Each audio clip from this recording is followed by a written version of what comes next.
छात्रों, आज हम भारतीय समाजशास्त्री राधा कमल मुखर्जी के जीवन चित्रण एवं प्रमुख कृतियों के बारे में अध्ययन करेंगे। समकालीन सामाजिक चिंतकों में राधा कमल मुखर्जी का महत्वपूर्ण स्थान है। भारतीय समाज में समाजशास्त्र विषय के विकास में राधा कमल मुखर्जी ने अद्वितीय योगदान दिया है।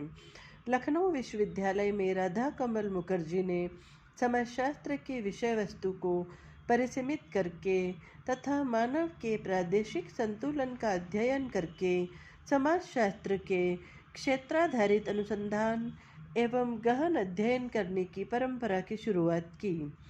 उन्होंने मूल्यों के समाजशास्त्र को विकसित करने में विशेष योगदान दिया है।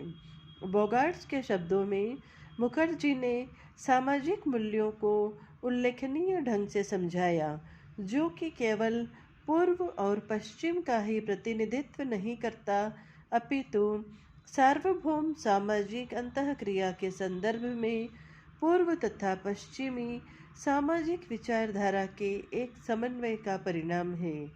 राधा कमल मुखर्जी का जन्म 7 दिसंबर 1889 को पश्चिमी बंगाल में बरहमपुर, मुर्शिदाबाद में हुआ। उनके पिता श्री गोपाल चंद्र मुखर्जी एक सुप्रसिद्ध वकील थे। उनका पालन पोषण बौद्धिक तथा आर्थिक रूप से धनी परिवार में हुआ। उनके भाई पूर्व तथा पश्चिम के साहित्य के अध्ययन में विशेष रुचि रखते थे। इस बौद्धिक वातावरण में मुखर्जी को भारतीय दर्शन को समझने तथा उसके बारे में अपना ज्ञान बढ़ाने का पर्याप्त अवसर मिल गया।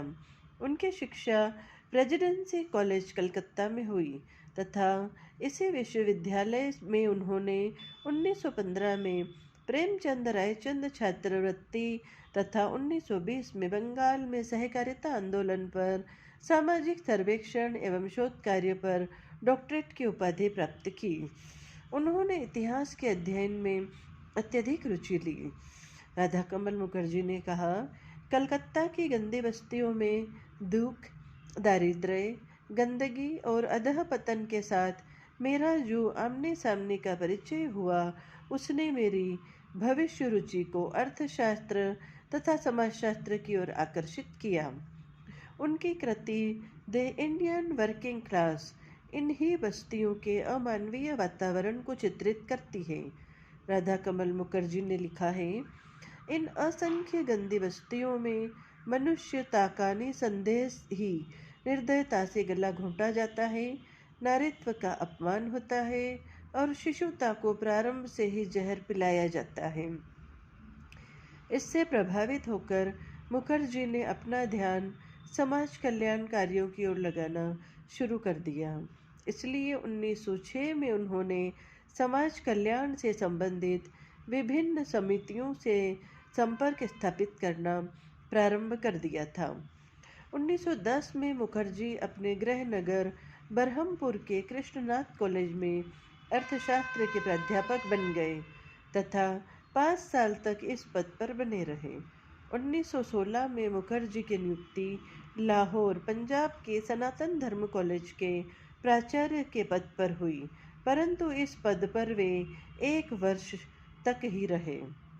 1917 में उन्होंने पंजाब विश्वविद्यालय में भारतीय अर्थशास्त्र के सिद्धांत विषय पर अनेक व्याख्यान दिए तथा वापस कलकत्ता विश्वविद्यालय आकर 5 वर्ष तक अर्थशास्त्र, समाजशास्त्र तथा राजनीतिक दर्शनशास्त्र विषयों को पढ़ाते रहे। उन्होंने लखनऊ विश्वविद्यालय में 1921 से 1952 तक अर्थशास्त्र एवं समाजशास्त्र विभाग के प्रोफेसर एवं अध्यक्ष पद पर कार्य किया। 1945 से 1947 तक की अवधि के लिए उन्होंने ग्वालियर राज्य सरकार के आर्थिक सलाहकार तथा 1955 से 1957 तक लखनऊ विश्वविद्यालय के उपकुलपति के पद पर भी कार्य किया। उन्होंने 1937, 1946 तथा 1948 में Cambridge, Oxford, Cologne, Vienna, Harvard, Columbia, Chicago, Michigan, तथा विस्कॉन्सिन विश्वविद्यालय में अर्थशास्त्र एवं समाजशास्त्र पर अनेक व्याख्यान दिए। 1946 में मुखर्जी के कोपेनहेगन स्थित अर्थशास्त्र एवं सांख्यिकी कमीशन के अध्यक्ष मनोनीत किए गए। 1942 में वाशिंगटन में वर्ल्ड फूड काउंसिल के सुझावों पर विचार करने के लिए भारतीय प्रतिनिधिमंडल के सदस्य चुने गए तथा इसी वर्ष ILO की तकनीकी कमेटी में इसकी कार्यकारिणी के लिए सदस्यों का चयन करने के लिए मनोनीत किया गया। उन्होंने उत्तर प्रदेश सरकार तथा संघीय सरकार द्वारा मनोनीत अनेक कमेटियों में विविध रूपों में कार्य किया।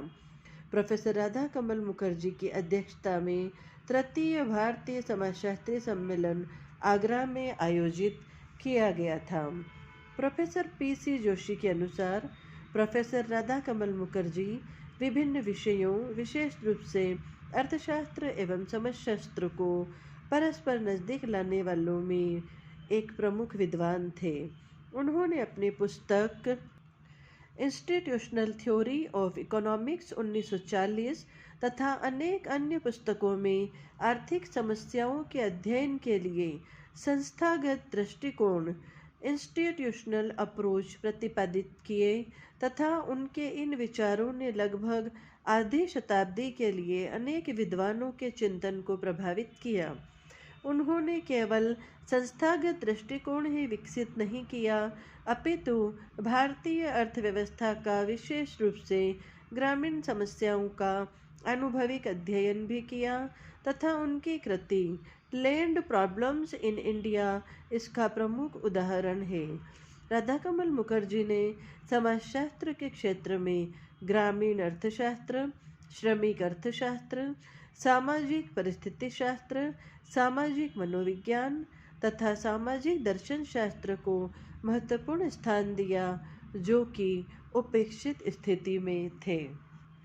राधाकमल मुखर्जी ने वार्ड, गिडिंग्स, कॉम्ट, स्पेंसर, बेगहोड, रिकार्डो, मिल, होबहाउस तथा मार्शल इत्यादि विद्वानों की कृतियों में काफ़ी रुचि ली।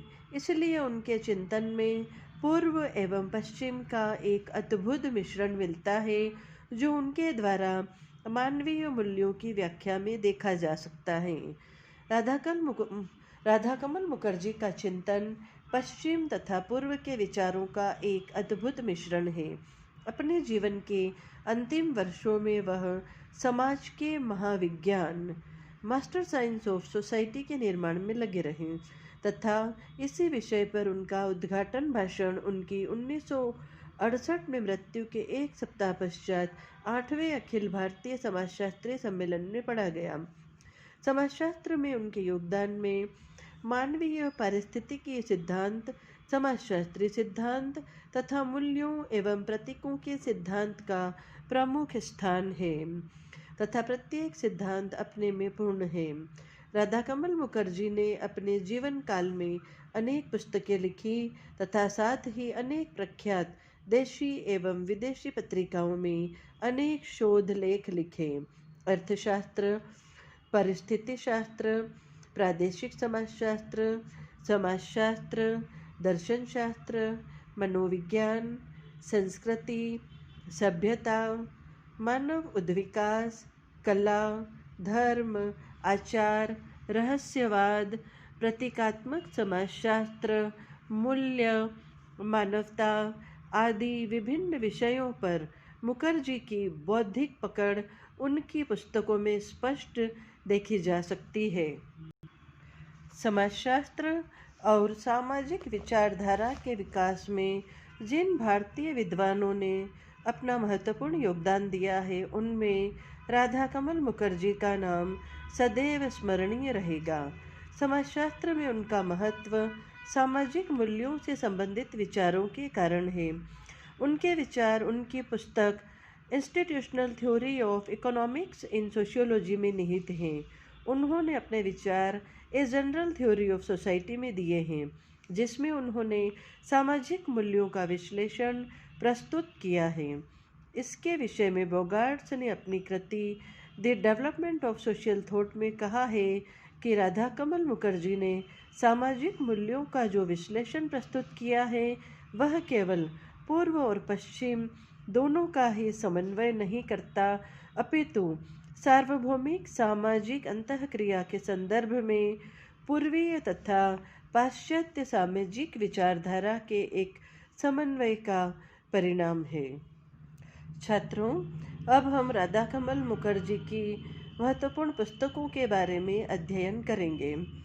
राधा कमल मुखर्जी ने अनुमानतः 53 पुस्तकें लिखी हैं और अनेक पत्र पत्रिकाओं में शोध लेखों का प्रकाशन कराया है। अनेक विद्वानों की विचारधाराओं एवं कृतियों का भी उनकी पुस्तकों पर प्रभाव पड़ा है। राधा कमल मुखर्जी ने आर्थिक समस्याओं के अध्ययन के लिए संस्थागम उपागम अपनाने पर जोर दिया है। साथ ही भारतीय ग्रामीण समस्याओं का अनुभविक अध्ययन किया, जिसके फलस्वरूप ही उनकी कृति लैंड प्रॉब्लम इन इंडिया प्रकाशित हुई। सामाजिक कल्याण में उनकी रुचि थी, इसी कारण सन 1906 से ही आपने ऋण समितियों और सहकारी समितियों में जन समस्याओं का निराकरण करने में सहायता देना आरंभ कर दिया था। मुखर्जी अनेक विद्वानों जैसे Brajendra Nath Seal, Narendra Sen Gupta, Robert Park, Burgess, Ogburn, Ross व पैट्रिक गिट्स आदि से प्रभावित रहे। उनकी कृतियों और विचारधाराओं पर इन विद्वानों का प्रभाव स्पष्ट परिलक्षित होता है। सील जैसे विलक्षण योग्यताधारी का प्रभाव उनकी कृति the principle of comparative economics पर स्पष्ट रूप से पड़ा है, जिसमें तुलनात्मक पद्धति पर बल दिया गया है। सेन गुप्ता के साथ मिलकर राधा कमल मुखर्जी ने mind in society, introduction to social psychology नामक पुस्तक लिखी। बॉर्डरलैंड ऑफ इकोनॉमिक्स का लेखन राधा कमल मुखर्जी ने गैंडिस द्वारा प्रारंभ की गई समाजशास्त्र में ऊर्जा की अवधारणा के आधार पर किया। राधा कमल मुखर्जी ने अपनी पुस्तक रीजनल सोसाइटी के लेखन में E.A. रोस से तथा इंस्टीट्यूशनल थ्योरी ऑफ इकोनॉमिक्स के लेखन में प्रोफेसर कॉमन्स का भरपूर सहयोग एवं परामर्श प्राप्त किया है। इसके अतिरिक्त अनेक पाश्चात्य मनीषियों एवं समाजशास्त्रियों जैसे सोरोकिन, ब्राउन, रॉबर्ट इडलिच आदि की मित्रता का भी उन्हें अध्ययन क्षेत्र में भरपूर सहयोग एवं प्रोत्साहन प्राप्त हुआ। राधा कमल मुखर्जी ने अनेक पुस्तकें लिखी हैं। जीवन के अंतिम वर्षों में उनका रुझान अध्यात्मवाद की ओर हो गया था। उन्होंने भगवत गीता पर एक विस्तृत टीका लिखी, जो उनकी मृत्यु के उपरांत the song of the self supreme नाम से प्रकाशित हुई।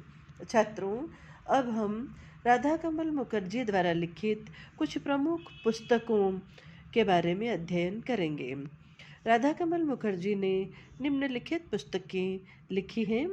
पहली, the foundation of Indian economics 1916, The Problems of Comparative Economics 1922, Democracies of the East 1923, Borderlands of Economics 1925, Regional Sociology 1926, Mind in Sociology, Introduction to Social Psychology 1928, The Theory and Art of Mysticism 1937, Man and His Habitation 1940, Social Ecology 1945, The Social Function of Art 1948, The Social Structure of Values 1949, The Indian Scheme of Life 1949, The Dynamics of Morals 1951, A History of Indian Civilization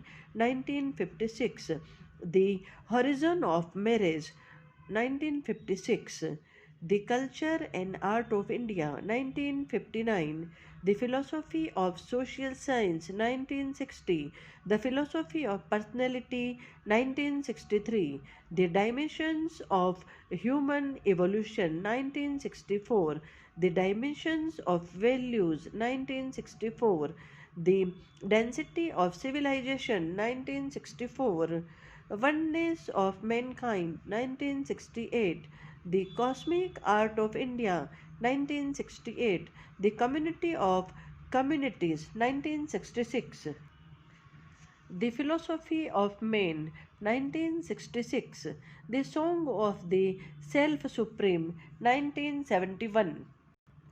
Radha Kamal Mukherjee के पुस्तकों में उपयोगी मुद्दों को हम निम्नलिखित रूपों में देख सकते हैं। पहला, भारतीय संस्कृति। दूसरा, समाज का सिद्धांत। तीसरा, सार्वभौमिक सभ्यता का सिद्धांत। चौथा, आर्थिक क्रियाकलाप और सामाजिक व्यवहार। पांचवा, व्यक्तित्व, समाज और मूल्य। छठा, समुदायों का समुदाय। सातवां, नगरीय सामाजिक समस्या।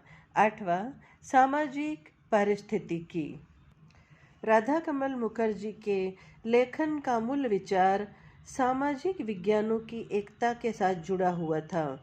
उनके सहयोगियों और विद्यार्थियों ने भी इन उपागमों का उपयोग किया था।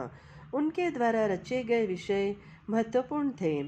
समाज का अध्ययन करने के लिए अंतर्वैश्विक या बहुवैश्विक अध्ययनों का उपयोग उन्होंने किया।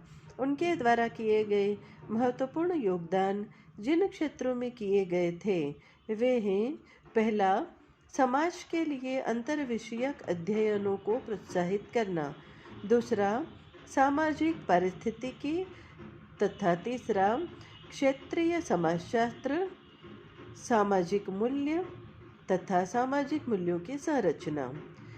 स्त्री और पुरुष के सामाजिक जीवन पर उनके योगदान पर टिप्पणी करते हुए प्रसिद्ध दार्शनिक डॉक्टर सर्वपल्ली राधाकृष्णन ने ठीक ही कहा था, मेरे लिए कौतूहल इस बात में है कि उन्होंने, मुखर्जी ने, भारतीय मिथकवाद पर पुनर्चिंतन किया है। मानवीय जीवन के संदर्भ में समझ संपूर्ण है और उनके संबंध में टुकड़े टुकड़े कर नहीं देखा गया है। समाजशास्त्र में अथवा मानव का विज्ञान स्थित मूल्यों की अवहेलना नहीं कर सकता। समाज विज्ञान हमें ज्ञान देते हैं और इस ज्ञान का उपयोग हम मानव की अच्छाई और सुख देने के लिए करते हैं। हमें मूल्यों की भावनाओं को समझना चाहिए। बेहतर सामाजिक व्यवस्था मुखर्जी के लिए एक प्रयास था। तत्व ज्ञान तथा आदर्शवाद की एक झलक उनकी प्रारंभिक रचनाओं में दिखाई देती है।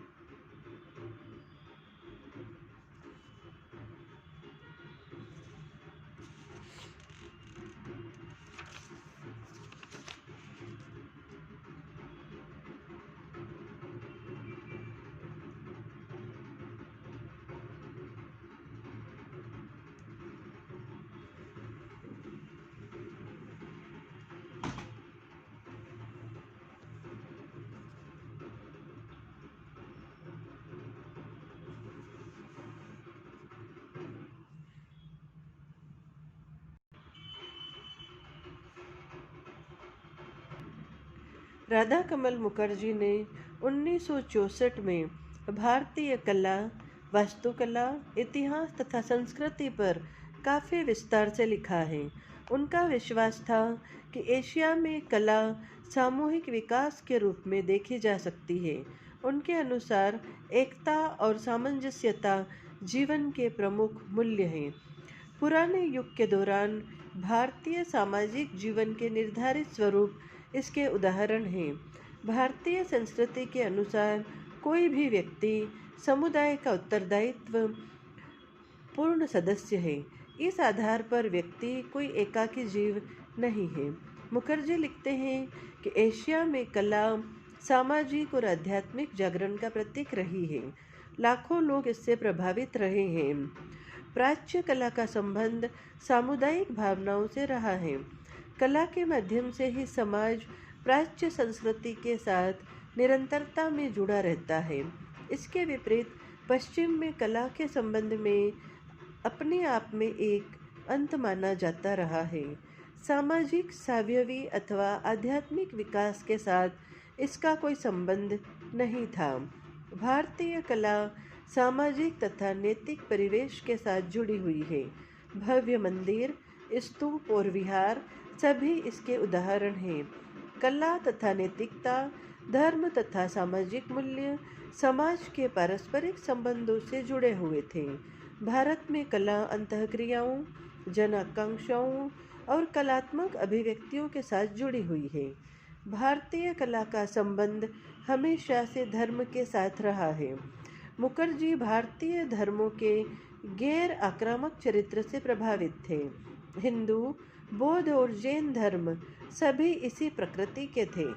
एक दूसरे के प्रति सहनशीलता धर्मशास्त्रों के उद्देश्य भी थे। समाज में विभिन्न नर जातीय समूहों को संयोजित करने का पर्याप्त लचीलापन मौजूद था। भारतीय धर्मों की यह विशेषता रही है कि उसका अंतिम लक्ष्य सत्य के साथ जुड़ा रहा है, किसी विशिष्ट विश्वास या सांस्कृतिक व्यवस्था के साथ इसका संबंध नहीं रहा है। धर्म के शांतिपूर्ण व्यवहार और विचार ने धर्म को विशिष्ट बनाया तथा भारतीय संस्कृति को देश की भौगोलिक सीमा से परे तक पहुंचा दिया। दक्षिणी पूर्व के देशों, श्रीलंका आदि में इसके स्वरूप भली भांति विकसित हुए। भारतीय संस्कृति का यह प्रसार किसी विजय अभियान से नहीं अपितु प्रेम, सद्भाव और सदिच्छा से हुआ था।